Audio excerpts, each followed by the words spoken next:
In this garden, there are representatives of two classes of plants. These bearing flowers are called angiosperms. Most of the plants of the world are angiosperms. They are seed-bearing plants.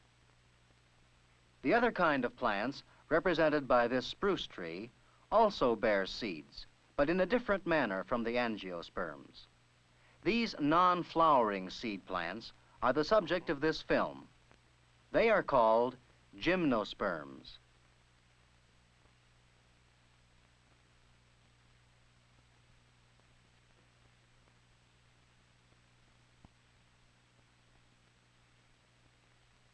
In this film, you will see that gymnosperms are seed plants that are well represented on the continent of North America by vast forests of conifers. The word gymnosperm means naked seed. The seeds of gymnosperms are borne on the scales of cones or stems rather than within fruits, as in angiosperms.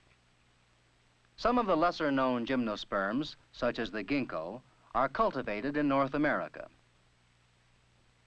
Conifers are our major timber crop. Bristlecone pines and sequoias, our oldest living things, are important as a means of dating past events. Vast coniferous forests cover large regions of the world. In these forests you will find pines, firs, hemlocks, cedars, larches, and redwoods. Our most important timber crops come from these trees. In North America, the richest development of conifers is found in 5 great forest regions. They are the northern or boreal forest, the northwest coastal coniferous forest, the Rocky Mountain coniferous forest, the Cascade Sierra coniferous forest, and the southeastern evergreen forest. All of these regions have shallow or sandy soil, and some are also arid. Coniferous trees grow well in these areas because their thin, narrow leaves reduce water loss by evaporation. Some of our most desirable recreational areas are located within these regions.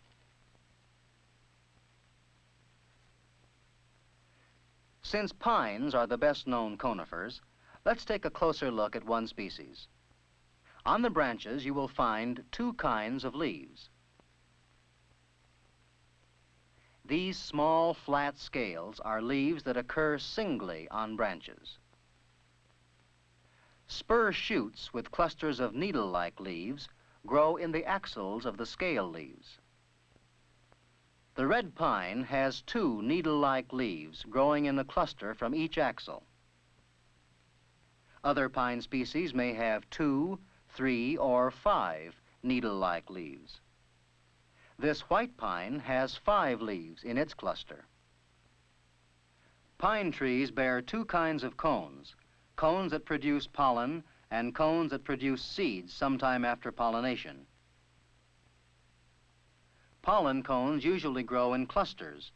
The cones rarely exceed 1/2 inch in length and are found on the lower branches of the tree.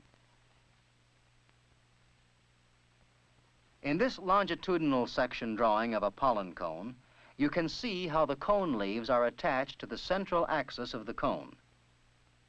On the underside of each cone leaf are the pollen sacs. Contained within these pollen sacs are the cells, called microspore mother cells. Each of these mother cells divides and forms 4 small spores called microspores.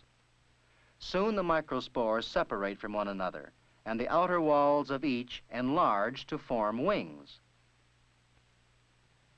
Development now takes place within the microspores, and mature pollen grains, or male gametophytes, are formed after several nuclear divisions.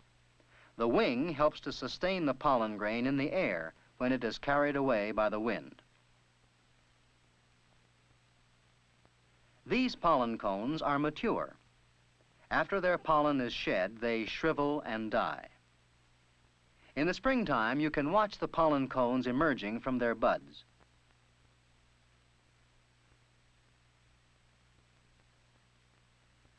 Their pollen is so abundant that it may blanket an entire region.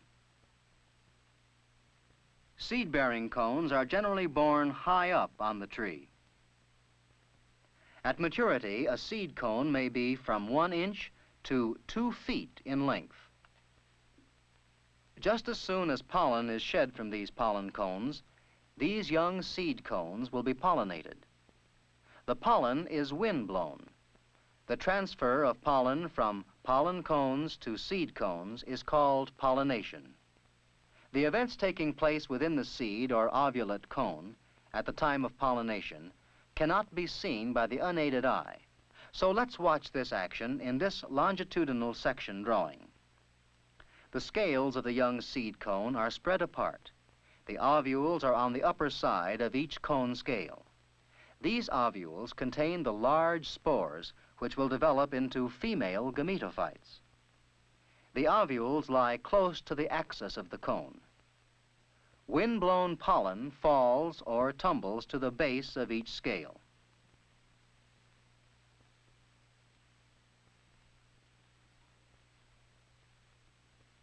Now pollinated, the scales are drawn together and the cone remains closed until the seeds are mature. Now let's section our cone crosswise so that we can look down on the upper area of one scale. 2 ovules lie side by side on each scale.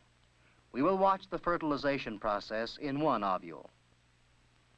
First, the pollen grains come in contact with a sticky fluid secreted by the ovule.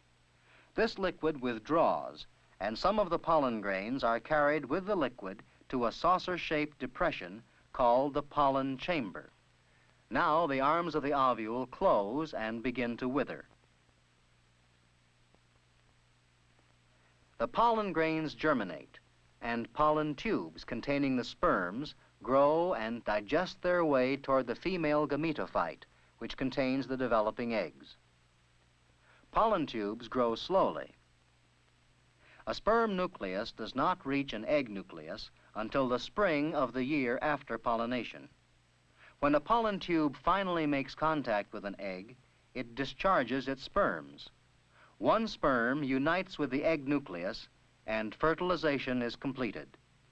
The fertilized egg is called a zygote.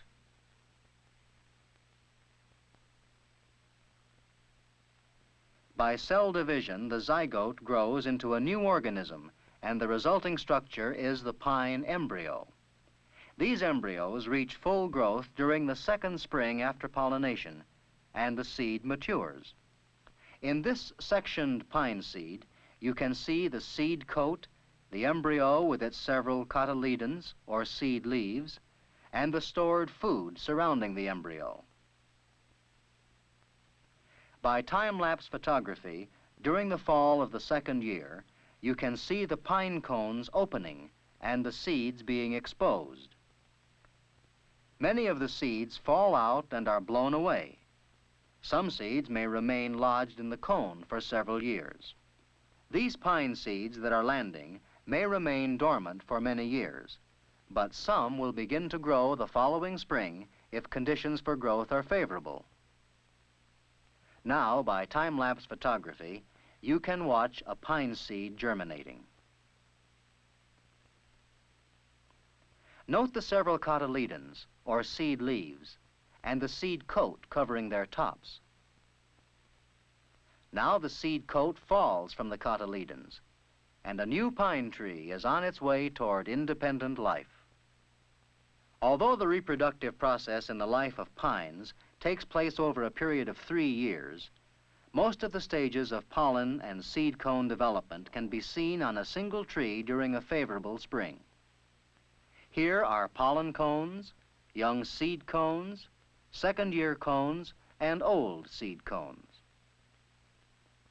Nearby, seed germination may be found in a favorable area.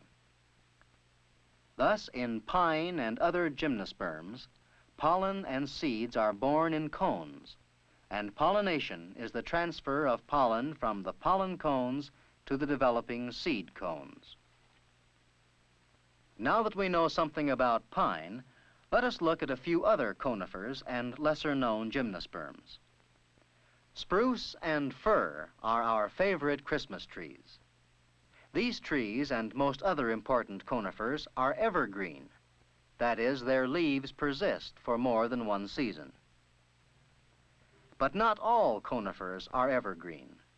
In North America, the larch of the northern bogs and the bald cypress of southeastern swamps are deciduous conifers that lose their needles in autumn.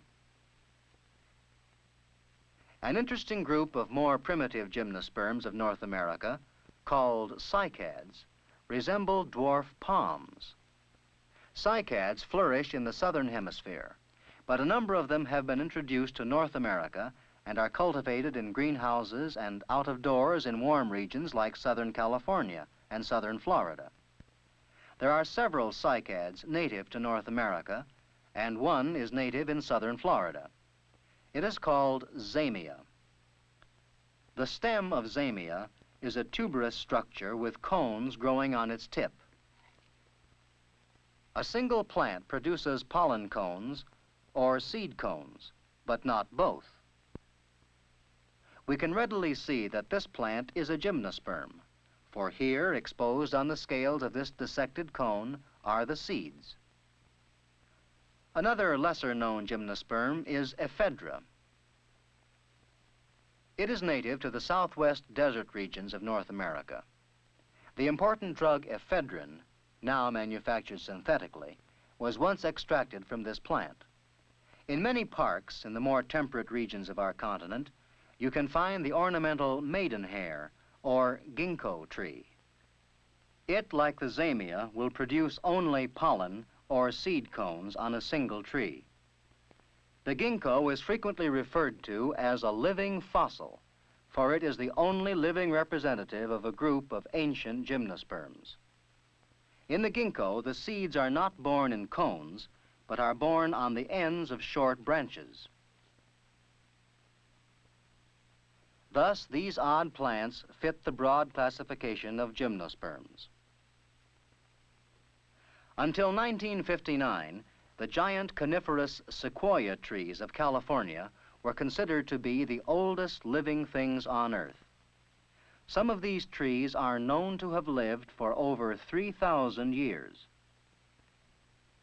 This cross-section shows growth rings from 925 AD to the beginning of the Civil War in 1861.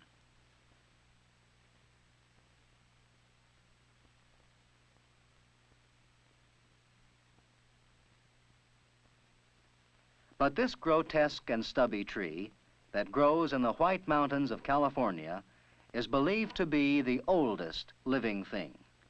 It is called the bristlecone pine. In 1956, Dr. Edmund Schulman of the University of Arizona Laboratory of Tree Ring Research discovered that some of the bristlecone pines are 1,000 years older than any of the dated sequoias. Tree ring research is a study of past climatic changes interpreted from the annual rings. Enough 4,000-year-old bristlecone pines have been found to reveal the cycles of wet and dry weather in the Southwest since 2000 BC.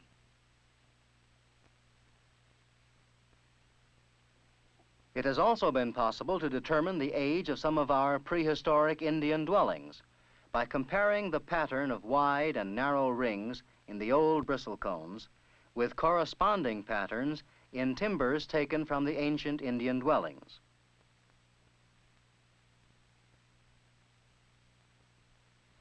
But the 4,000 years of history recorded by living specimens of the bristlecone pine is a mere instant in time compared with the millions of years recorded by gymnosperm fossils that tell us that gymnosperms flourished long before the reign of dinosaurs.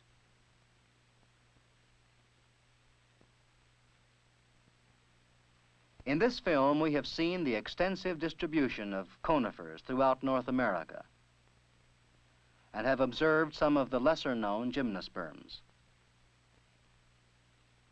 Using pine as an example, we have seen how gymnosperms reproduce. We depend on gymnosperms for many useful products.